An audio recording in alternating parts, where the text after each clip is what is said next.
Kakang Prabu Bomonarokosuro ana apa tumenggung aku nyadung dawuh wektu dina iki ayo diramekke wektu dina iki ayo Kipran wis dhisik ho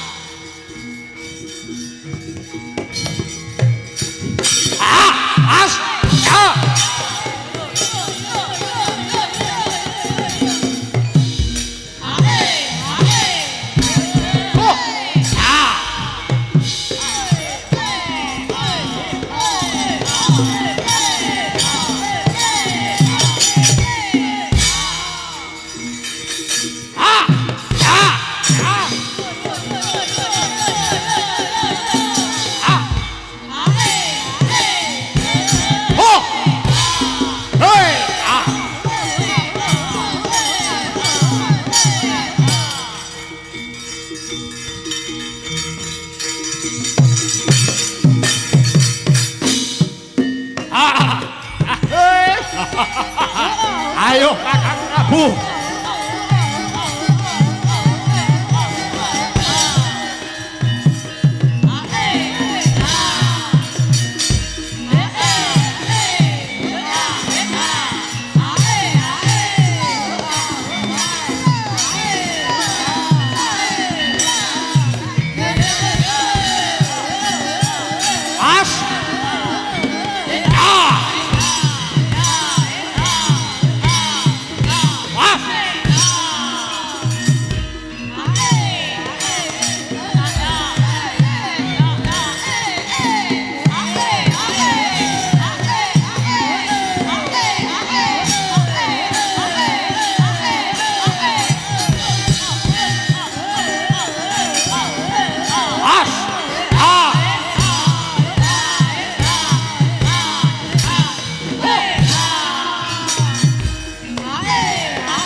monggo Kakang Prabu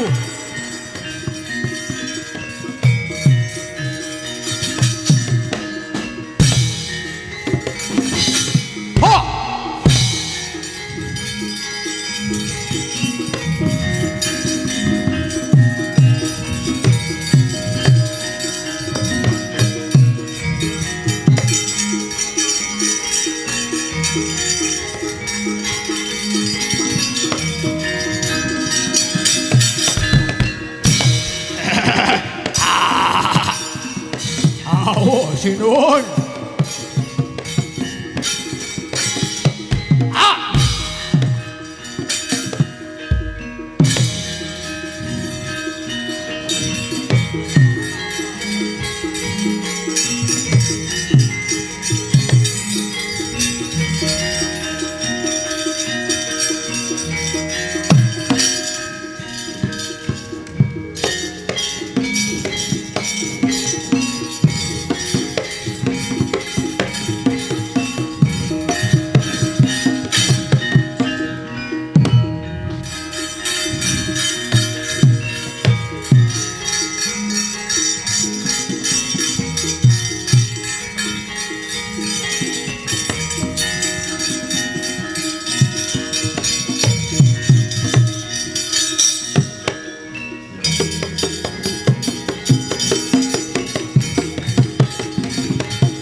Srumawayo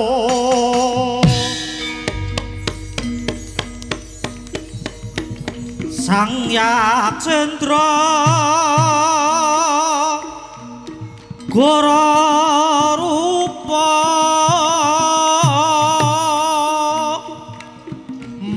reses kadi angin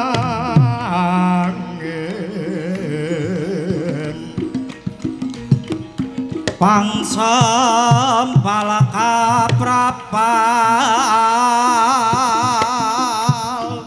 sirlo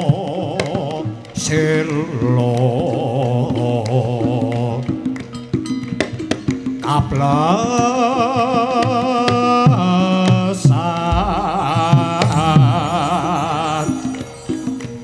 sato lumayu mangungsi kagiat kagodha kang jaga-jaga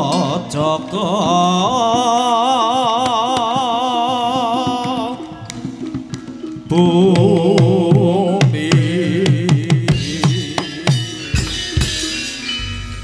manfaatih pancat nyono man inggih wonten tinimbalan ingkang adhawuh sinuwun lan kowe togok lawan bilung inggih wonten dawuh sinuwun nggih wonten dawuh bos aja kaget sira kabeh sun timbali marak mangarsa inggih wonten wigatos punapa dene paduka sinuwun Prabu Bama Narakasura nimbali ingkang abdi kula pun togok kaliyan kula mbilung Sarawita wonten dawuh bos aku dina iki lagi gandrung lagi nandhang asmara kok nun lagi nandhang asmara nun lagi nandhang asmara kowe budak apa piye walah krungu swara son iki rasane kupingku rada budhek iki nun nggih paduka menika lagi nandhang gandrung nggih iya nggih bos jenengan lagi nandhang gandrung iya bilung yen paduka menika badhe tanglet babakan wong lagi nandhang gandrung napa paduka sinuwun menika lagi nandhang gandrung kepara nyata aku lagi nandhang asmara putri pertapan saka pertapan Telomoyo kang sesilih Dewi Kencana Resmi oh terus mekaten sak ngerti kula Telomoyo ya uga iso diarani pertapan Cakrawala ah kuwi bener kok ah nggih paduka yen tanglet babakan loro gandrung kula aturi tanglet mawon dhateng ingkang abdi menika wingking kula pegok aku tak rada maju rada ndungu ya kok aku kupingku gen rada krungu sinuwun layak kok dibalani ping 3 jek ora ndungu nggih dawuh babakan lara gandrung to sinuwun iya bilung lara gandrung menika nek jaman netaga piye gak ngene lho nek jaman nom-nomanku mbiyen kuwi aku yen lagi lara gandrung ngono kae nek aku ngerti bocah wadon kok disawang katon ayu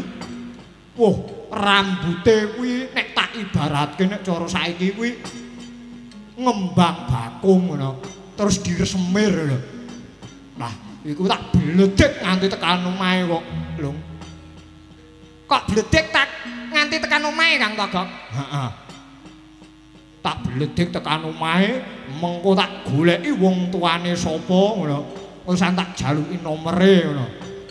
Aku terus nglamar ngono. Apa ya ditampa? Ya ora. Lho ngono wae kok kandhake ana kene. Ning sakniki kula ngeten sinuwun. Piye, Kok? Kula nggih gandrung, ning sing kula gandrungi menika ing babakan reh katentreman.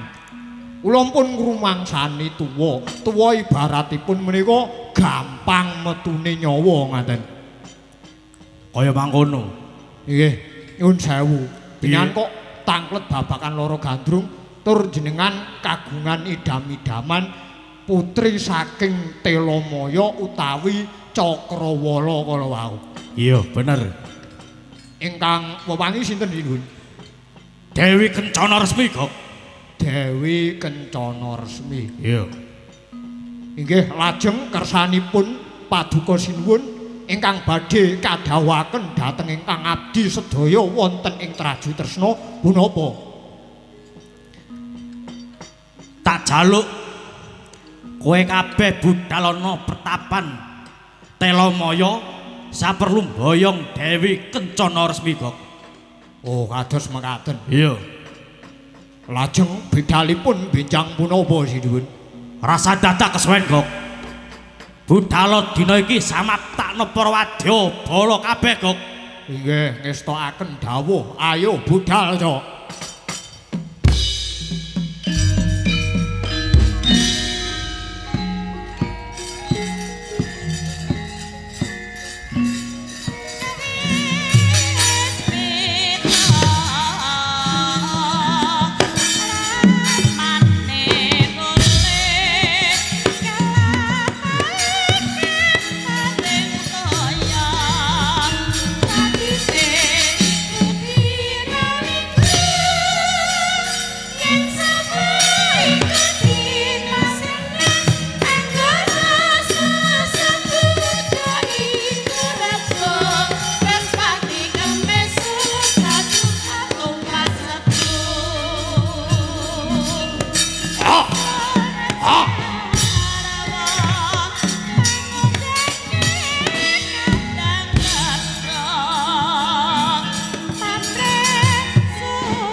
Oh.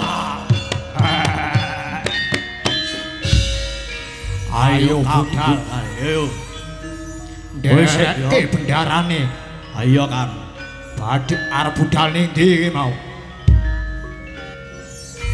Krungu-krungu ki pertapan Delamaya. Ing Delamaya utawa Cakrawala lak ngono to. Ya kuwi sing bener. Iki piye wae kudu dibudali. Iya, Mergo bar sasi sepi kanggo golek anggan tukune pulian. Ayo budal Kang. Ayo Kang, budal Kang. Ngobrol sik ya. Ya, ayo. Awakmu dhisik. Ngobrol. Awakmu dhisik. Oh! Ah! Ho! Genten kowe. Ah! Oi! Waduh yo. Hati-hati dalane lunyu. Iki sing barwan gedang iki sapa ngono. Ora digowak. Ayo budal joget mlaku rono. Ayo, ayo.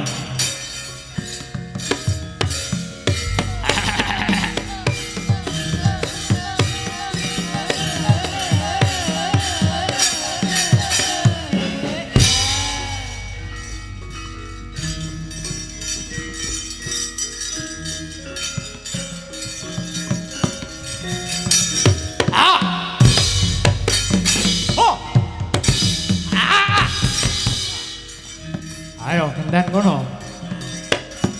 Iki ngene lho. Piye Mas? Pasian jungkir gentong iki kowe ae aku. Jujuri awakku ki kelemon. Ora iso jungkir balik. Kowe wis tak kandhani yo. Piye, Kang? Kowe nek kepengin ora kelemon, Ya. esuk ngono kae kowe ndang latihan jalan santai mlayu-mlayu ngono.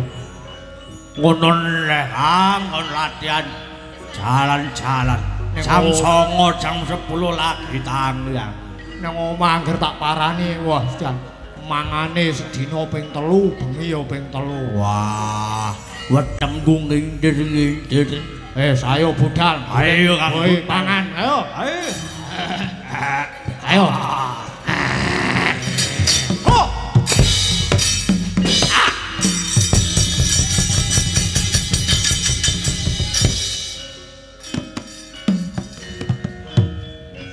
Ora gumun yo.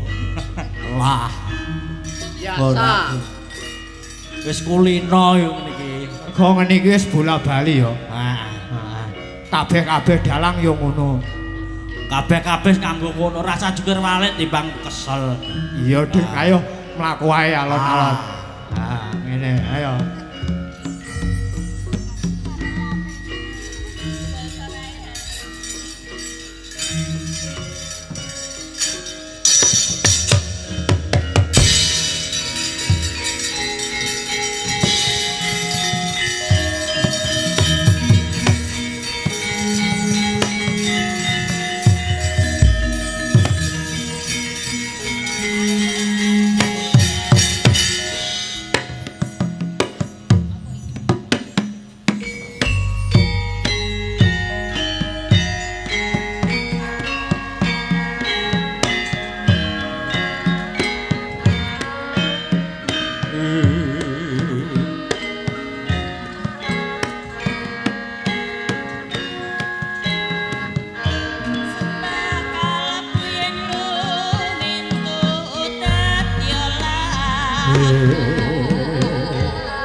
Ramyaning tan sasoko kumaya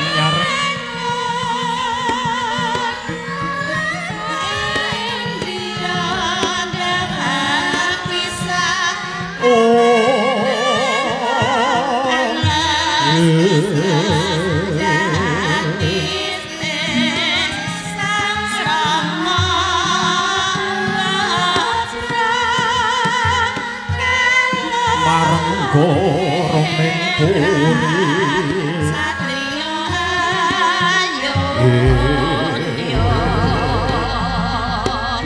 manem-manem saji seswa mangken tanpa siring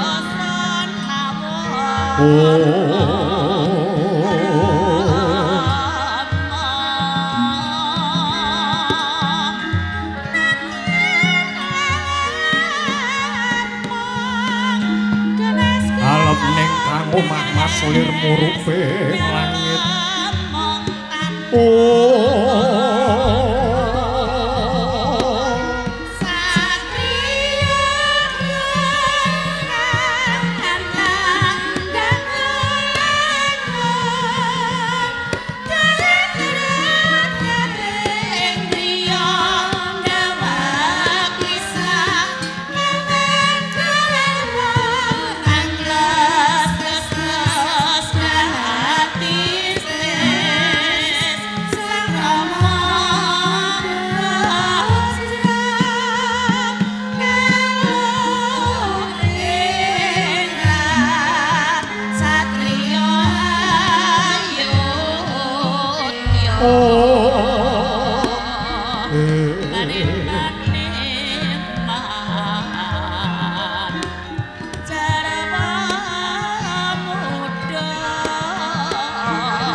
Tegian sarwa manik cawingnya sinawung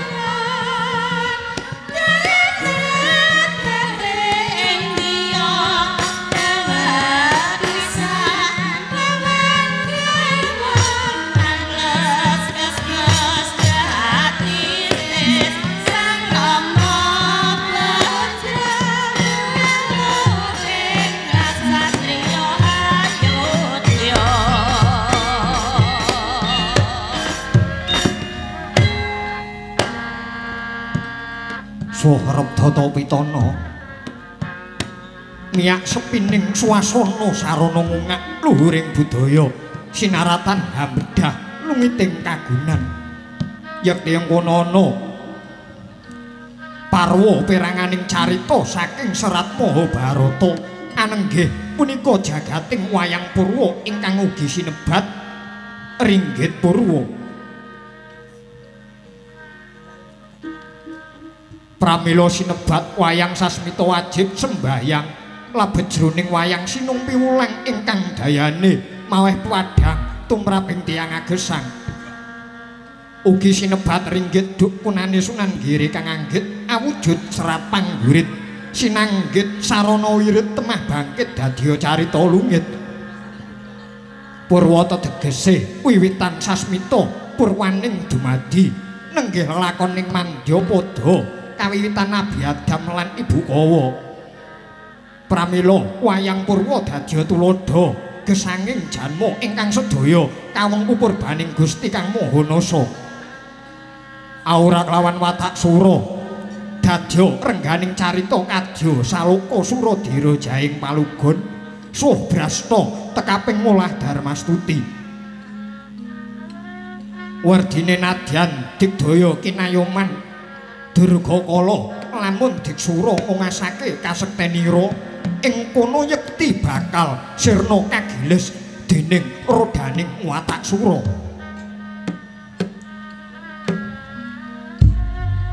Anyar kara anyar ngihing purwa ratri sinengkalan luhuring kagunan kunjuk mring Gusti katingal gumelar mirtangka purwa kuanenggih punika gumelaring negari Ngamarta ya Indrapasta inggih sinebat Cintakapura ya Batana Kawarsa ugi awasta negari Kencanapura. Negari Ngamarta binasakaken hamung saiyuping blarak.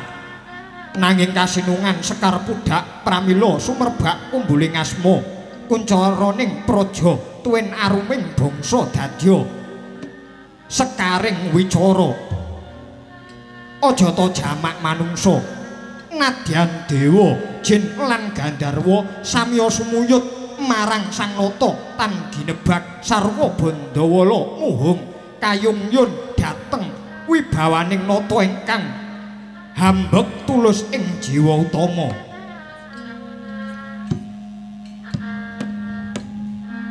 Kaladu ing panyandra negari Ngamarta lagi ngancik jaman kencana mila pantes kinarya Sekaring carita binasakaken panjang punjung pasir ukir gemah ripah wajinawe karta tata turaharja. Sinten ta ingkang jumeneng nata Hanyakrawati mbau denda wonten negari Ngamarta. Mapanusana pilahane lamun kethek arane Prabusa Buta Prajeka dewa wewisik pandhita peparap lamun ratu wenang jejuluk. Sang Nata jejuluk Prabu Puntadewa inggih Sang Yudhistira Dharma Wangsa Dharma Kusuma Dharma putra inggih jejuluk Prabu Sada Dwija Ngangka Sang Anjata Satru ya Sang Gunatali Krama. Hanyarengi mangsa palguna Windwadi wuku Sinta nuju hari resmati Sang Nata Prabu Puntadewa kepareng miyos Sinewaka lenggah dampar Kumala Retna sesemek babut awarni sindura pinulas cakrik kukila tinepi ronda mas pinenta Sekarinunje ongas mangambar gandaning Sekar miwah lisah kasturi mangambar ngantos dumugining panguragan. Uya sing Sang Nata ginarebek abdi bedaya srimpi biyada manggung ketanggung Jaka paloro-loro ingkang sami hangampilu pacaraning keprabon. Sang Naranata hangrasuk busana kadawit kadewatan peparingane Sang Hyang Darma awasta gelung keling kinancing kencana sinangkling sumping rukmi pon pansawuli anting-anting mani ing tirta paningset cindhe puspita sirna kamanuksane Sang Nata pindha Sang Hyang Darma ngejawantah kahayat para hapsari. Rep sidhem permanem datanana janma nyabawa ingkang kapiyarsa hamung swantening abdi Gusali meranggi gendreh lan kemasan kang lagi makerti pating cerengkleng pating cerengkling timbal ganti olir mandyaraga sedaya rasaru kepara dadya renggep asrining pananggilan. Lah sinten ta ingkang kepareng caket mangarsa inggih punika gurunipun saking pertapan Sokalima nenggih Begawan Dayang Durna. Nalika semanten boten kantun ingkang adi kinasih Raden Werkudara, Raden Janaka ugi Raden Nakula Sadewa ingkang sami gantung seba mundi nyuwun atur dhateng ingkang raka nenggih Prabu Puntadewa. Kaya mangkono dawuhnya Sang Nata kang dereng kawiyosing lesan.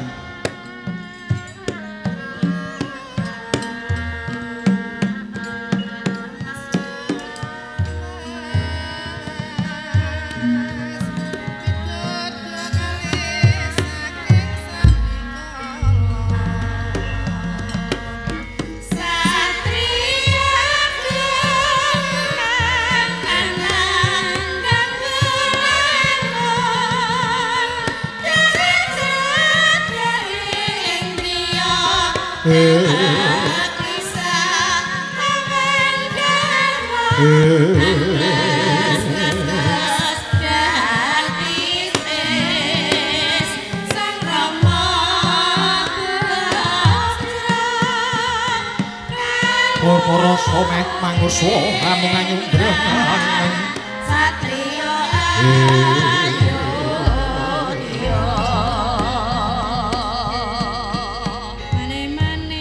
Kadi karnaning kaswase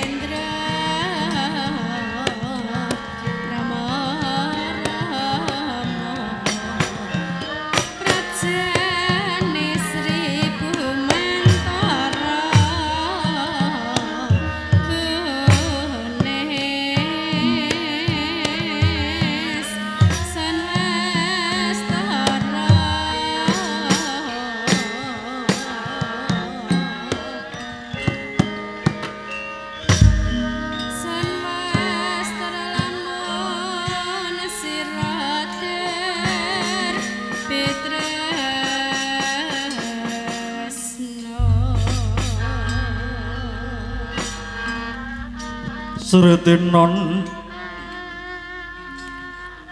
ing pasewakan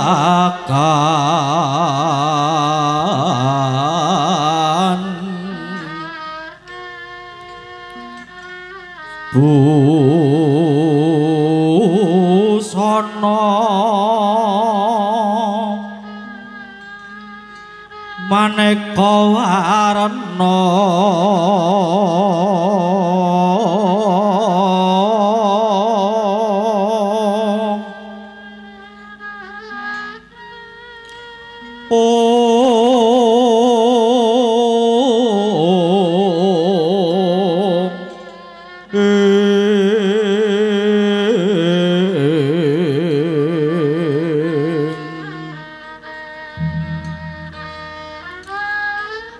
sebak puspiteng udyana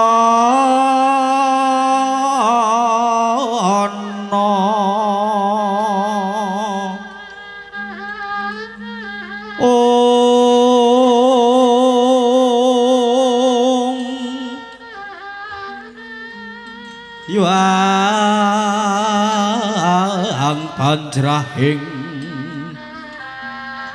sarwa retna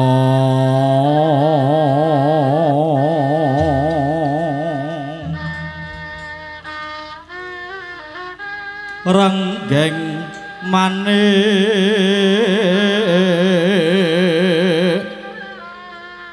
nawa retna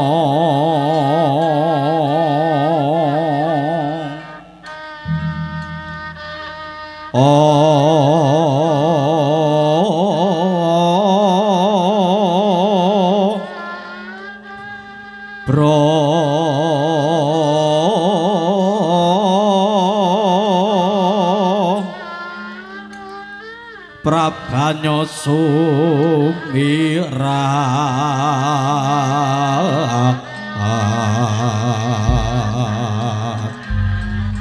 penyaring tejo liweran lir kilat sisiring dadit wimbo kegondom mringing katiuping maruta manda saparan manambar kongas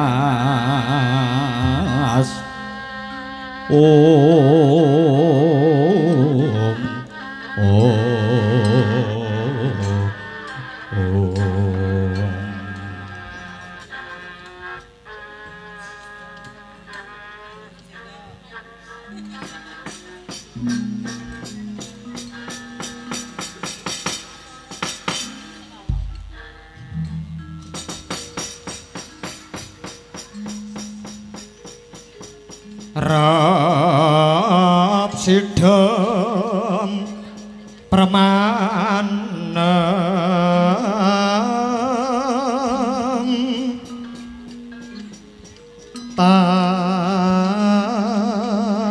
tanono sabawane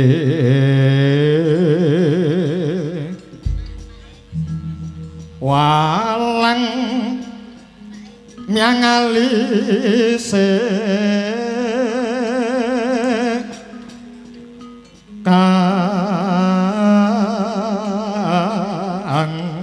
biarsa mung swarane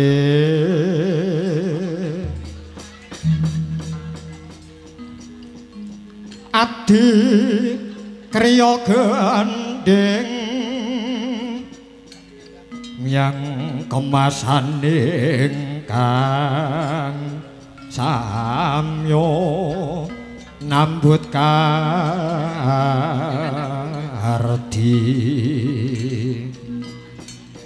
saya amimbuhi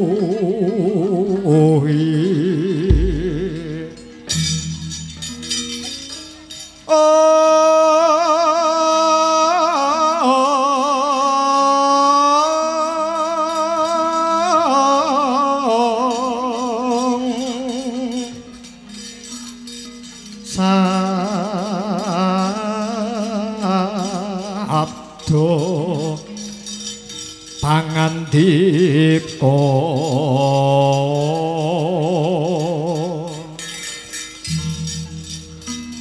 sang notolon manabdo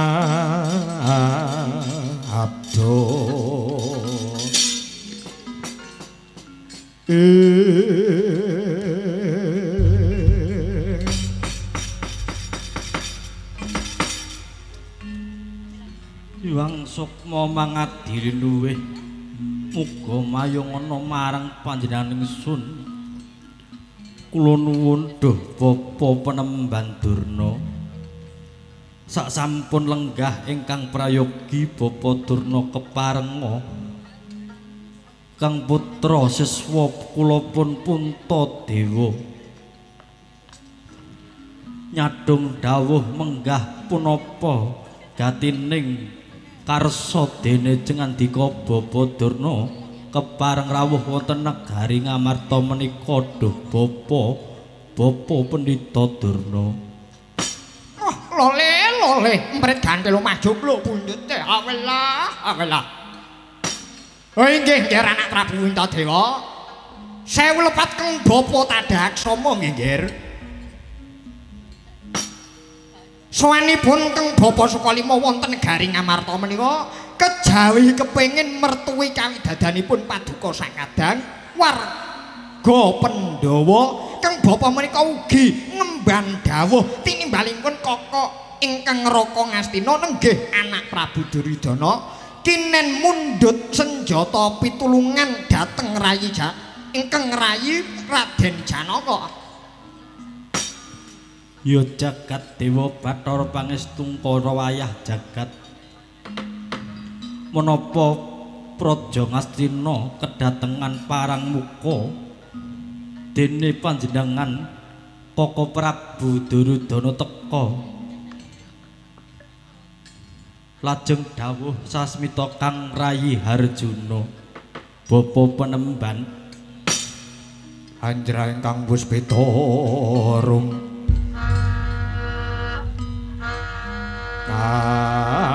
kasiliring samirana mret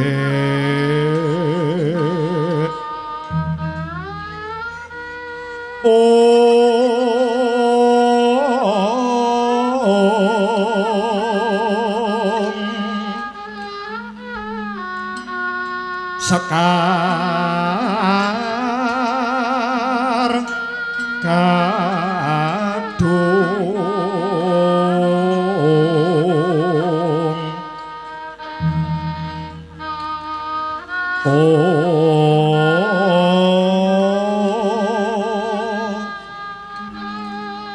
ngas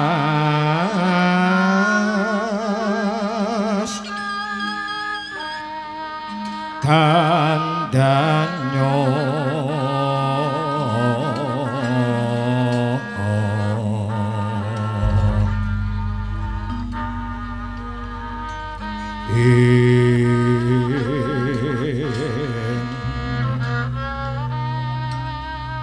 maweh raras renane driya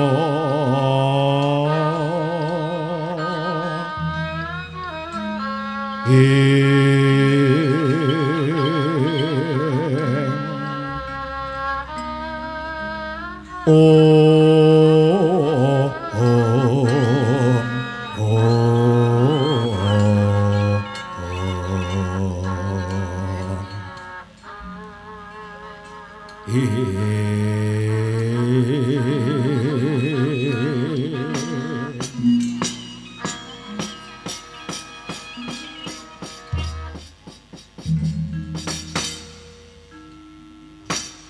inggih anak Nggara Prabu. Wekdal samangke negari Ngastina menika ayem trem-trem boten wonten beda satunggal punapa. Wondene Kang Raka mundhut sabiyantu Kang Rayi Harjuna wau namung kadhawuhan malakramakaken ingkang wayah kula pun Lesmana Mandra Kumara kok nggih. Nuwun sewu Bapa Penemban. Lajeng putri saking pundi ingkang nedya kadhawuhaken kelawan Lesmana Mandra Kumara menika Bapa? Oh inggih. Wanita ingkang dados jejantunging manah putu kula Lesmana menika inggih kenya saking pertapan Cakrawala atmajanipun Begawan Dewa Kartika utawi wonten ing pertapan Telamaya ingkang ngumangi Dewi Kencana Resmi. Lah niki ngaten nggih.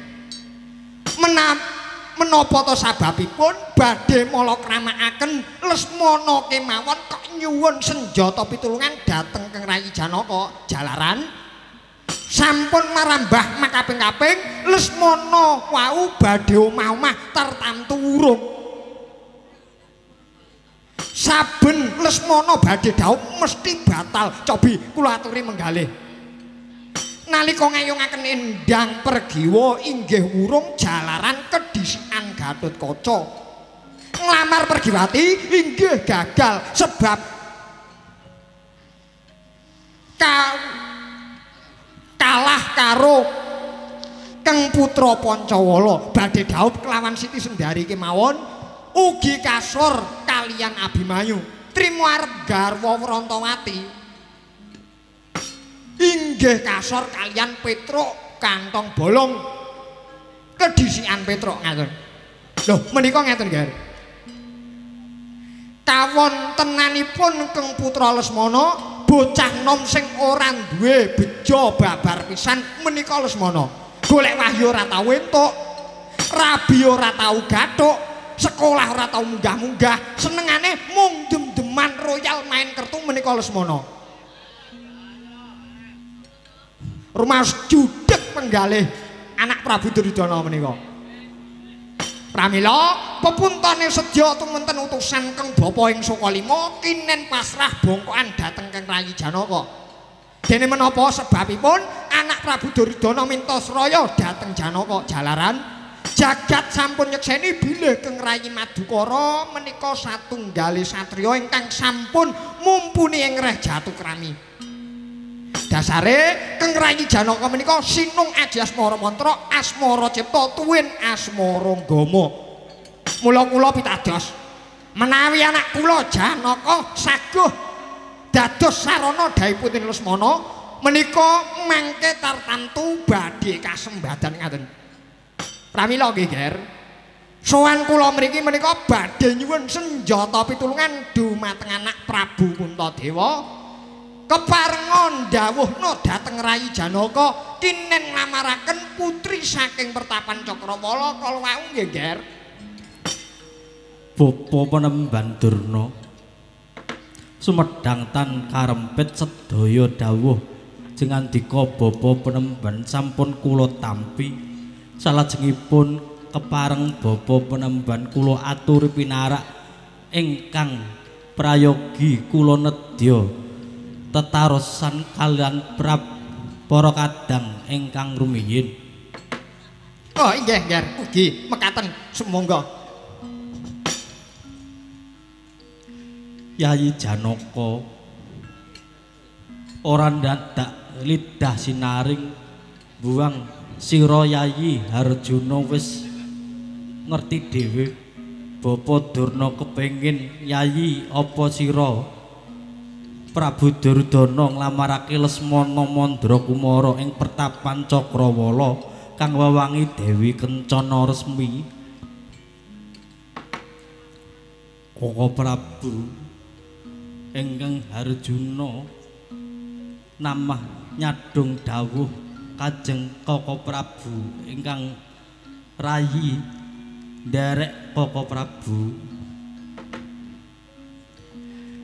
yen Nyai Harjuna manut marang pun Kakang becik sira saguhi pambudutipun Bapa Penemban Durna. Nok nuwun inggih Koko Prabu Puntadewa. Wah.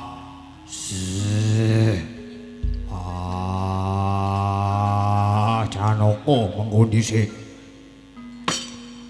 Aja daya-daya kuwi sumaguh. Perkara iki kabeh mau kudu dipetung. Sing kanthi genep kudu ditimbang sing kanthi adil. Janaka. Kakang Mas Werkudara ora kados pundi? Perkara satriya wajib tetulung kuwi pancen bener. Nanging kudu bisa milah lan milih dhisik sing wajib ditulungi lan ndi sing ora ditulungi ngono. Janaka. Kowe tak jaluk aja ngawur ngau gawar. Yen ana wong keserakat mungko sambat luwih kuwi wajib kok wenehi pangan. Yen ana wong mlaku sambat kepanasan kuwi wajib kok wenehi payung. Karep ben ora kepanasan. Nanging coba saiki umpama ana maling banjur mlayu golek pengayoman ana pengarepanmu apa ya kowe arep nulungi maling mau? Janaka. Werkudara. Piye bapakku Durna? Tak jaluk nek guneman kanthi becik ya, Nger. Sing becik aja ngladrahno mrene ya. Lah wong perkara guneman bab jejodohan kok nganti nggon maling barang kuwi coba kepiye? Apa kakangmu Duryudana kae kok anggap maling ngono apa piye? Sing ngomong dudu aku, nanging malah Bapa Durna dhewe. Wah ya. Aja ngawur ya Werkudara. Pun bapak iki mung nyuwun senjata pitulungan marang adimu Janaka kok Werkudara.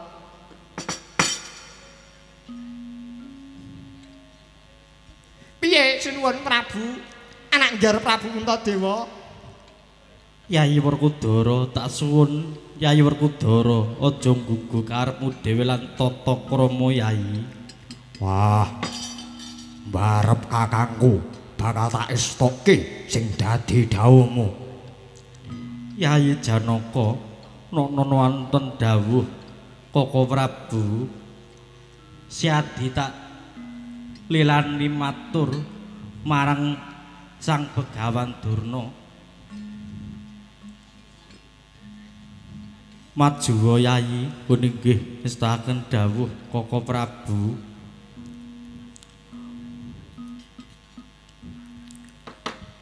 Bapa Penemban. Janaka kepriye anakku bocah bagus? Kepareng matur bilih Keng putra Janaka saguh nglamarake Lesmana Mandrakumara anggone badhe boyong putri saking pertapan Cakrawala. Wah, muridku bocah bagus. Muridku tenan kowe Janaka.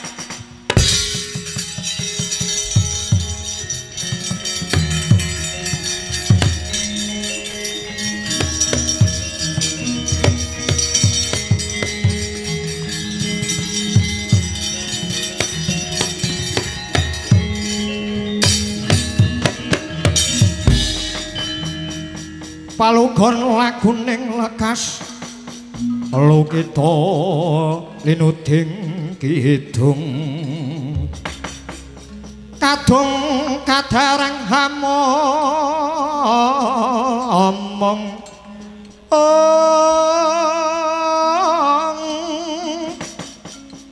memangun manah rahayu ayo ayo no tanah golong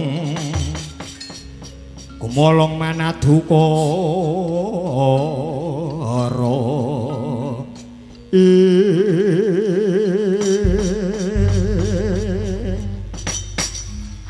anakku lanang tenan kowe Janaka saka riyen kowe saguh minangkani pamundhute Kang Raka aning Astina ya ngono kuwi sing jenenge anak lanang sing diarani anak lanang Anung Andindita ya kowe Janaka kabeh apa sing dadi pisambate wong tuwa bocah kuwi kudu tanggap ngono aja kaya Kakang Werkudara kuwi wong tuwa teka ora disuguh apa-apa malah diajak padu kuwi Werkudara nun inggih Bapa Penemban Kang Putra Harjuna nyuwun pangestu sabibare pasewakan menika kula badhe daya-daya ngayahi jejibahan minangkani dawuh paduka kula badhe enggal nglaksanakaken nglamaraken Lesmana aning pertapan Cakrawala Bapa Penemban lagi cawawan sabda ora kang sumewa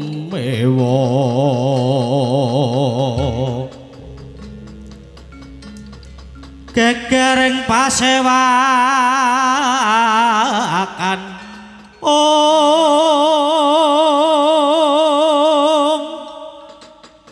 gegering pasewakan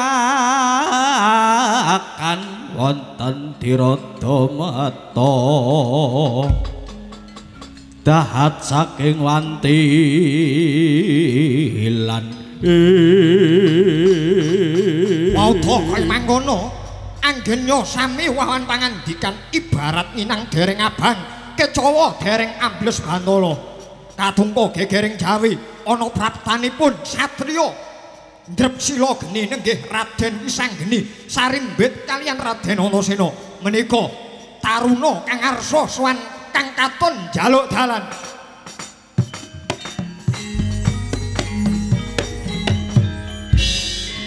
lang-langing driya mangun kung kanduhan rimang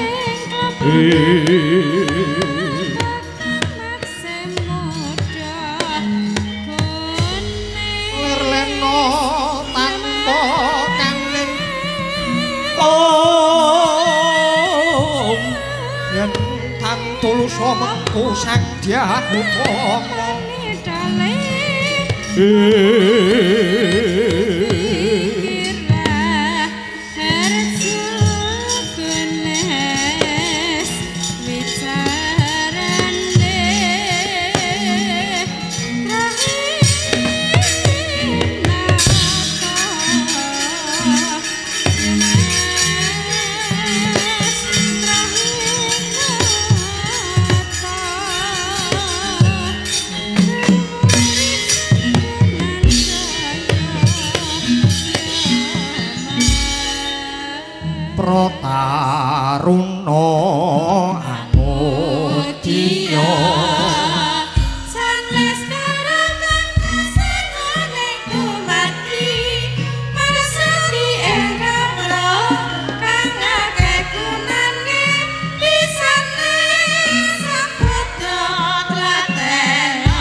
remeng-remu soroting yang pradongga pati himawan sutana wengi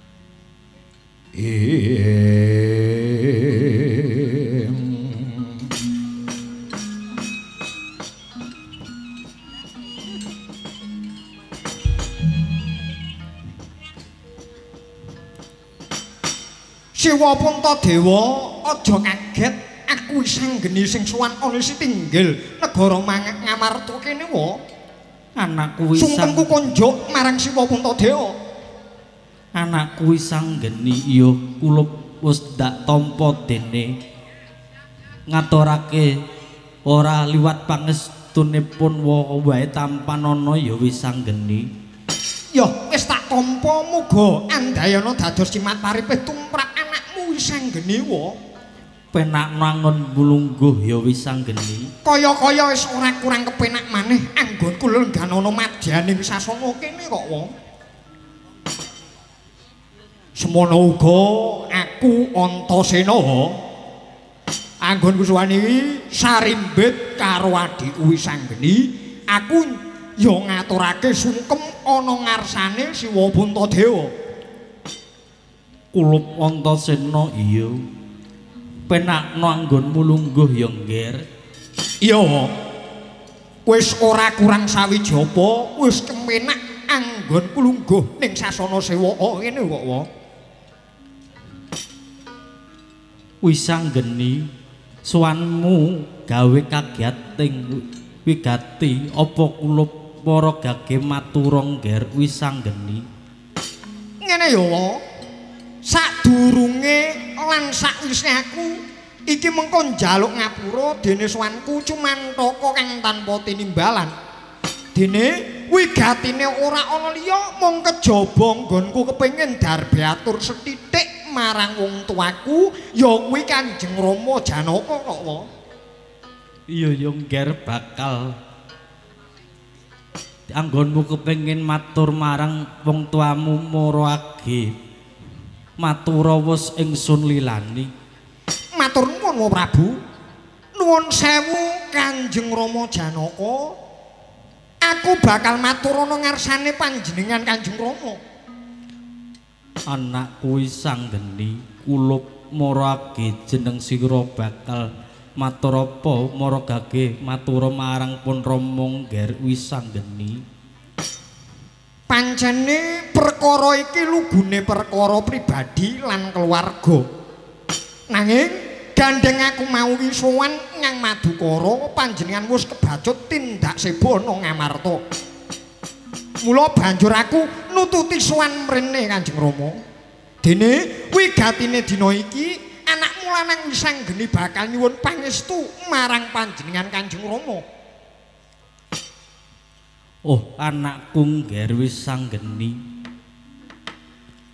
sakethi jumurung dene sira wis kepengin bakal nebut salining asmara banjur putri ngendi sing dadi weting atimu aja kuwatir mengko pun bapa kang bakal dodok korine wis sanggeni Kanjeng Rama wis sanggeni sowan goleki Kanjeng Rama kuwi mung bakal nyuwun pangestu wae kok Rama calon garwaku kuwi mau arep tak lamar dhewe aku wegah ngrepoti wong tuwa wis sanggeni kepengin opor bebek mentas saka awake dhewe arep tak lamar-lamar dhewe tak ragat-ragati dhewe Kanjeng Rama cukup mangestoni wae lan mung kari meruhi becike wae Kanjeng Rama ya aja kaya mangkono tungger ing atase wong tuamu isih genep sedulurmu yo isih akeh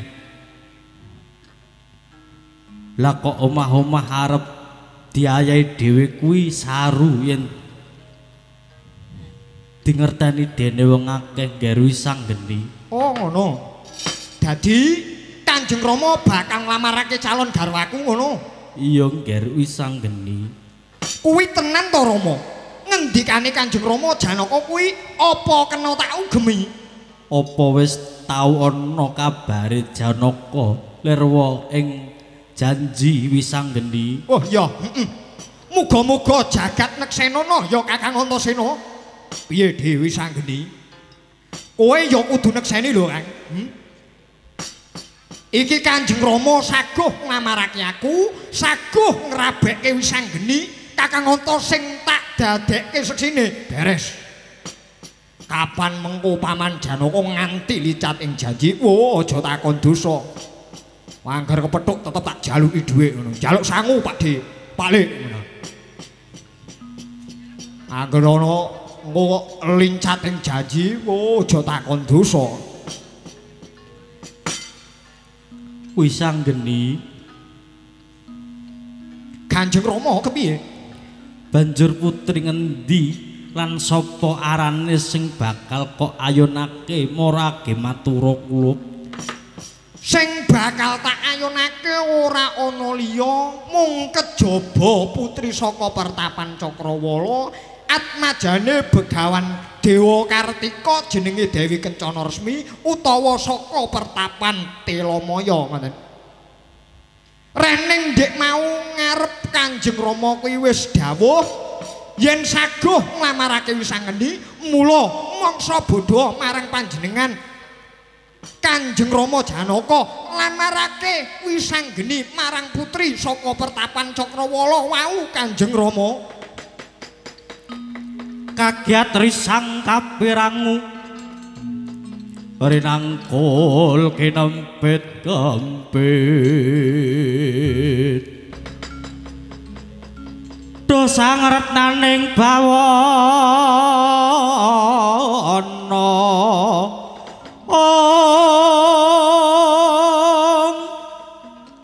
ya si tukang walang ati ya si tukang sing tias ya sinukang kudu garing wah lole mregane maju lho kuwi teh hawalah Janaka. Kowe kuwi jejere satriya linuwe lho Ger, kudu eling lho Ger. Tak jaluk kowe kudu jejeg imanmu sing tak jaluk aja miyar-miyur. Mundhak tetel sing dadi kasatriyanmu lho Janaka. Kados pundi Bapa Durna teka lajeng wonten babagan ngayek njaluk husada kados mekaten Bapa Durna. Lho, arep padhe kaya mapa? Lan kepiye wae kowe mau wis saguh kelawan pun Bapa. Wis saguh yen arep mbotohi Lesmana ya kudu ditetepi lho, Ger. Satriya kuwi kudu sing adil lan bawa leksana ngono. Yen kandha ya kudu ya, yen ora ya ora. Aja nganti satriya kondang kaya Janaka kok nganti rembuke esuk tempe sore tempe. Esuk sore lho. Piye lali aku? Esuk tempe sore dele. Mundhak ora kajen kowe iki Janaka. Wah, Janaka. Syukur kowe saiki bingung apa ram. Dikandani orang gugu kapukmu kapan? Tewas nyagui anake wong jebule anake dhewe arep rabi. Ah, syukur kowe Janaka. Engko sik to. Kanjeng Rama. Janjane iki mau ana lelakon apa? Lah kok padha saur manuk iki jane ana apa? Kanjeng Rama, iki ana lekan apa Kanjeng Rama? Wis sanggeni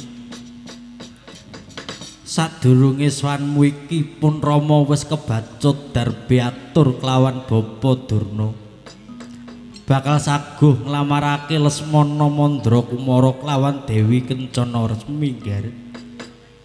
Mula bareng kuwe darbe karep kang kaya mangkono banjur aku kaget lan bingung yen abot anak bakal tetel kasatrianku nanging yen abot Lesmana ora wurung bakal diguyu dening jagat. Wisanggeni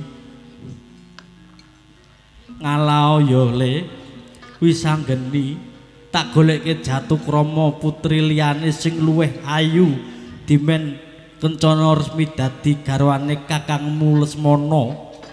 Kanthi cara kaya mangkono kuwi kowe bakal rumeksa anggone asmane wong tuamu cah bagus.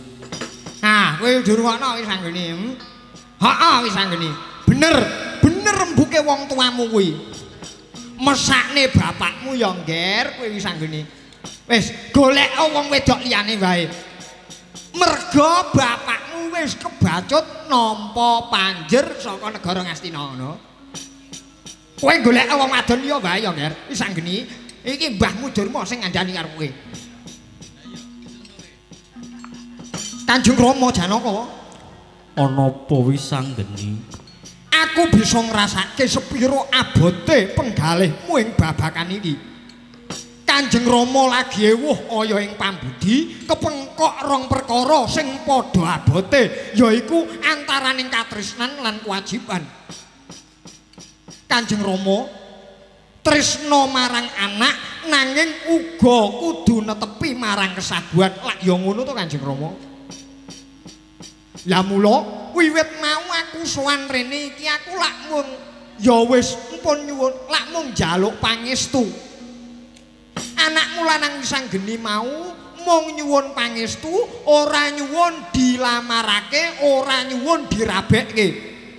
Ning Rama Janaka nyatane mau kandha saguh ngrabekke Wisanggeni antuk Dewi Kencana Resmi. Ora?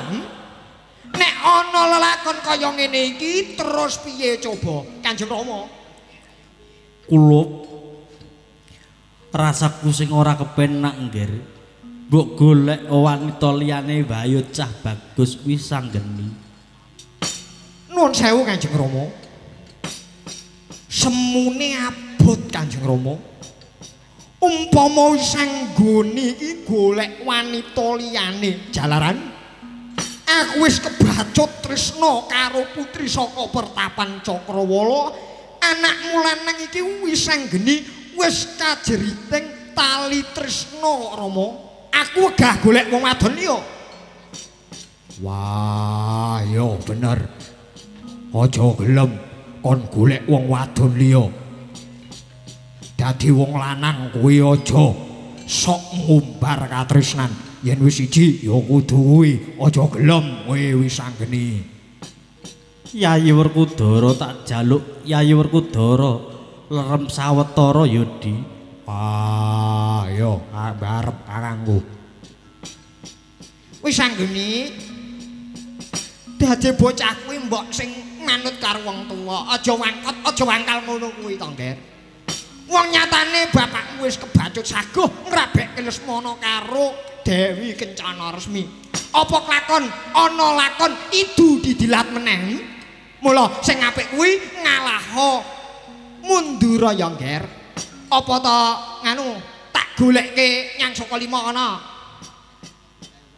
Kana wong wadon pirang-pirang, golek sing rupane kepriye. Ayo coba. Sing lemu, apa sing dhuwur, apa sing bangkok. Nggonku kana dhuwur gedhi wireng ya ana. Apa sing lemu terus awake putih ngono kae. Ana kabeh. Kari milih Wisanggeni, kari milih.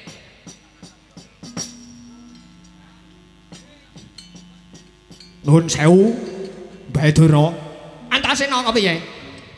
Dina iki dapukane Antasena kuwi dadi bodyguard-e adhiku Wisanggeni. Sajroning Yayi Wisanggeni arep rabi. Mula saka kuwi sapa wae sing bakal malang-malangi lan nganti gepok senggol marang adhiku Wisanggeni, ora ana liya Antasena sing bakal merantasi gawe, ngono. Dadi yen mbahne Durna bakal malang-malangi sediane adhiku Wisanggeni, oh ora ana liya mungsuhe ya Antasena dhewe. Lan jaruk sepura yen iki mengo ana wong tuwa disembah nganggo kepelan. Oh lah dalah. Lole. Bola bali Antasena karo wis sanggeni kok kaya tumbule tutup. Wis bene. Kakang Antasena. Yayi wis sanggeni piye?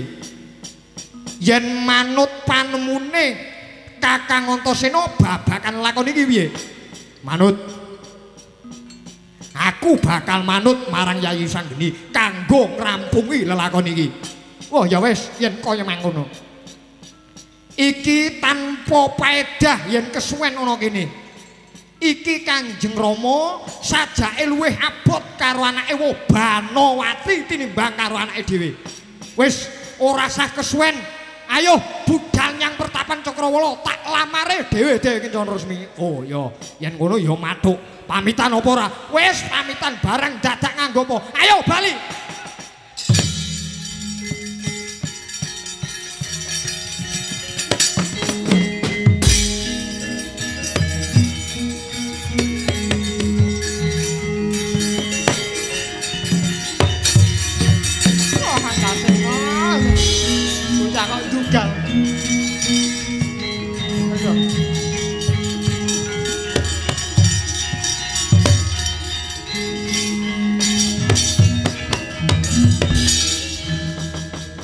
Monggo kanthening tumuwuh salame mung awas eling-eling lukitaning alam dadi wedyaning dumati.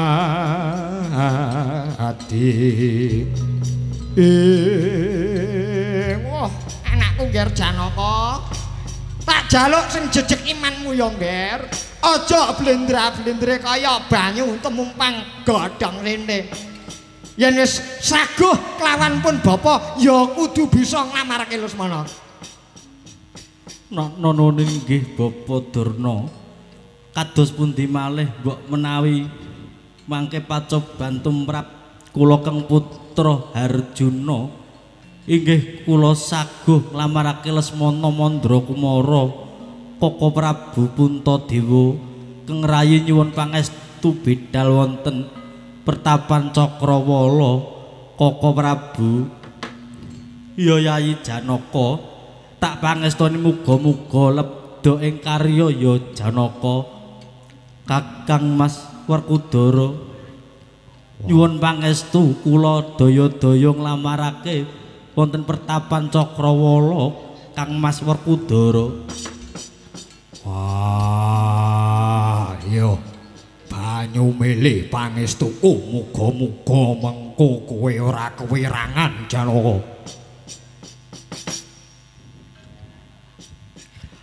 Lamun tetela kaya mangkono Yayi kembar wis paripurna kalenggan samangko bubarna kang padha hangantung seba panjenengan ingsun arsa kundur hangedaton uji sesanti kanthi Gusti Kang Maha Agung amrih rahayuning nagari Yayi kembar.